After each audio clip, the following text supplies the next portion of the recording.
Doctor Ambedkar का विश्वास है कि एक प्रबुद्ध समाज की पहचान उसकी महिलाओं की स्थिति से होती है।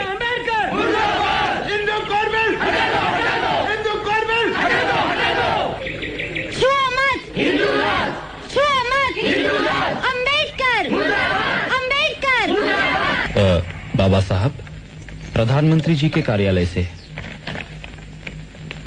आप तो जानते हैं कि हिंदू कोड बिल का काफी विरोध हो रहा है सदन के भीतर और बाहर भी।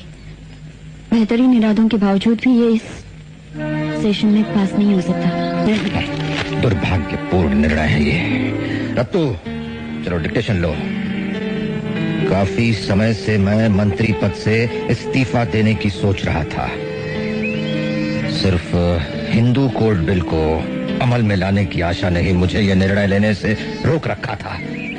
लेकिन इस बिल की मृत्यु के साथ जब विवाह और तलाक वाला हिस्सा भी खत्म कर दिया तो मुझे सदन का सदस्य बने रहने में कोई भी औचित्य नहीं दिखता।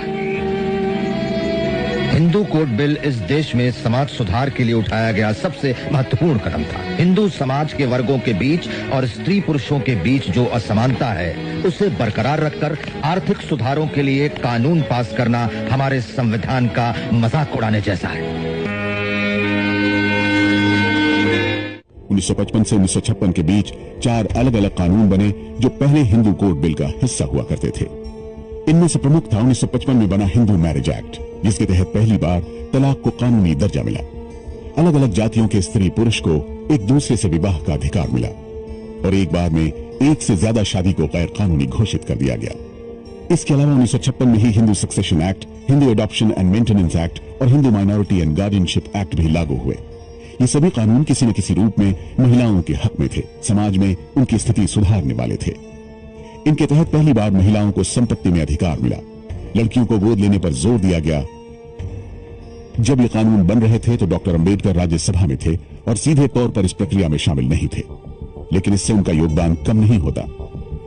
आज देश उन्हें संविधान निर्माता के तौर पर जानता है, दलितों के हक की लड़ाई लड़ने वाले के तौर पर जानता है, लेकिन इस हकीकत से कोई इनकार नहीं कर सकता कि समाज में महिलाओं को बराबरी का दर्जा देने वाले इन अहम कानूनों की नींव भी अंबेडकर ने ही डाली थी। बतौर कानून मंत्री वो महिलाओं के हक के लिए लड़े थे। ये कानून हिंदुओं के अलावा सिखों, बौद्धों और जैन धर्म मानने वालों के लिए भी मान्य थे।